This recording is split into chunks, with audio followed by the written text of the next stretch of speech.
So how does a trillion-dollar empire, a company that literally defines how we find information, get sent into a complete panic by a single product launch? That's what we're digging into today. The incredible story of how Google, the undisputed king of search, suddenly found itself facing a code red level threat to its very existence. Okay, so the date you need to remember is November 30th, 2022. And what's wild is how this all started. I mean, we're not talking about some huge marketing blitz or a splashy Super Bowl ad. Not at all.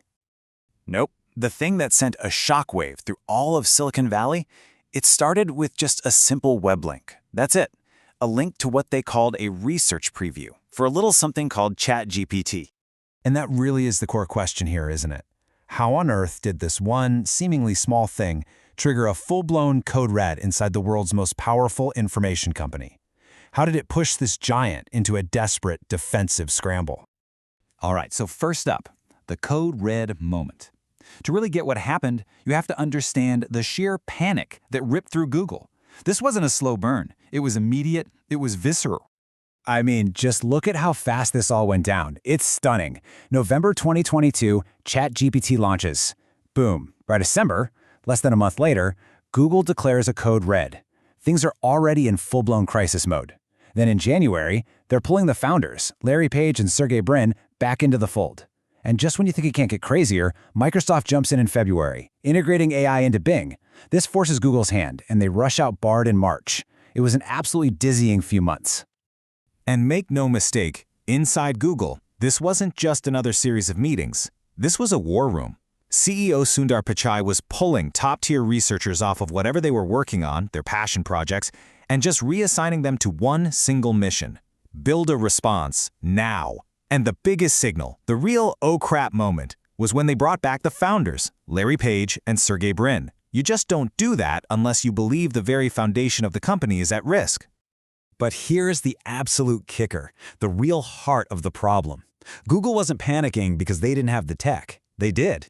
They had their own incredibly powerful AI called Lambda. No, the panic was about strategy. See, Google was playing it safe, totally worried about what they called reputational risk if they released something that wasn't perfect. OpenAI, though, they just threw ChatGPT out there. They basically said, here, it's a research preview. You guys go find the bugs for us. It was a gutsy move that a massive, risk-averse company like Google would never, ever try. And that caution, that playing it safe, well, it created a massive vulnerability. To really understand why they were so panicked, you got to understand the beautiful golden cage Google had built for itself. Okay, just take a look at this revenue breakdown from 2022. It tells you everything you need to know. Almost 80%, let that sink in, 80% of Alphabet's massive revenue came from one place, Google advertising. This wasn't just one part of the business, it was the whole damn engine. And to put a number on that, we're talking about more than $224 billion from ads in 1 year. I mean, that's a number that's almost impossible to wrap your head around.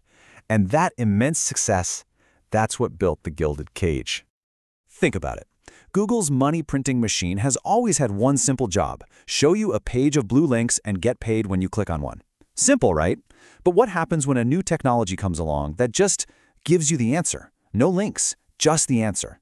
Well, it completely shatters that model. It takes away the click. And if you take away the click, that $224 billion engine just seizes up. And this is a textbook case of something called the innovator's dilemma. It's this classic business idea that perfectly explains why Google was frozen. For them, launching their own powerful chatbot felt like shooting themselves in the foot. It was the rational thing to do. Protect the golden goose, right? But that exact same decision is what left the door wide open for a disruptor, a company that had absolutely nothing to lose. You know, Steve Jobs had the perfect quote for this: "If you don't cannibalize yourself, someone else will." And that's exactly what happened.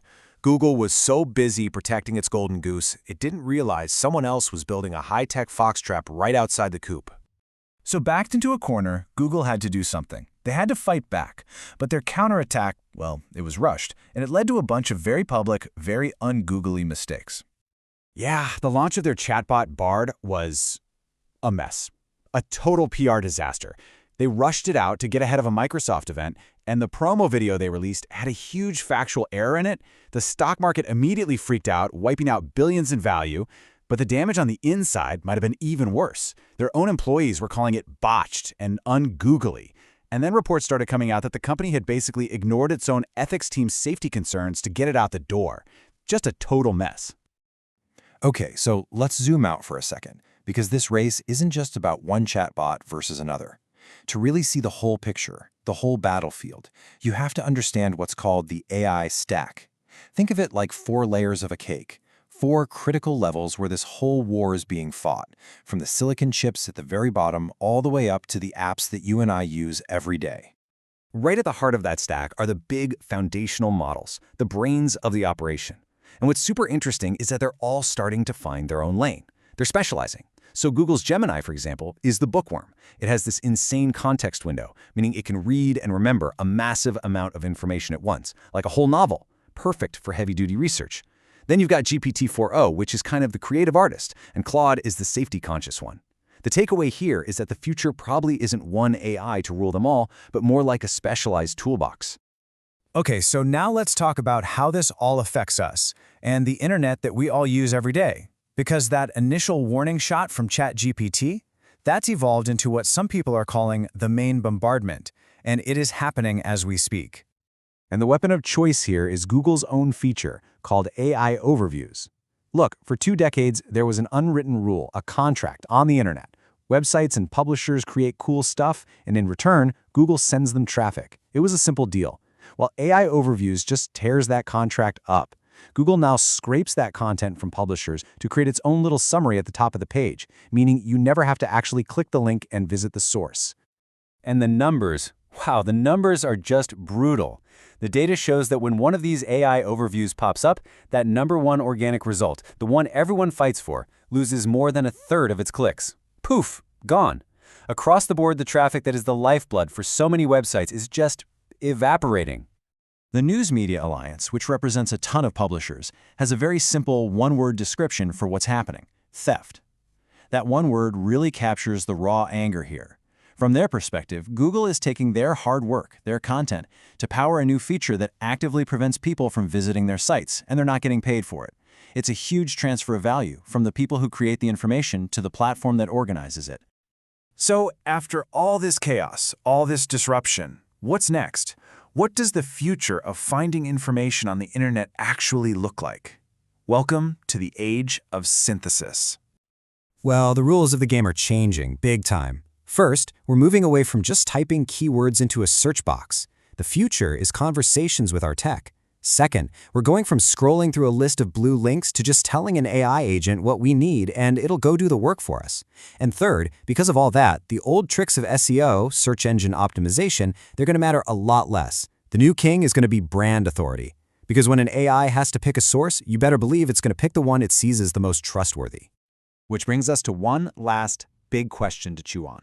For decades, Google's entire empire, all those hundreds of billions of dollars, was built on one simple promise. They sold the best map to the internet's giant haystack. But now, we're entering an age where an AI can just build the needle for you, instantly, on demand. So you have to ask, in a world like that, what's a map even worth?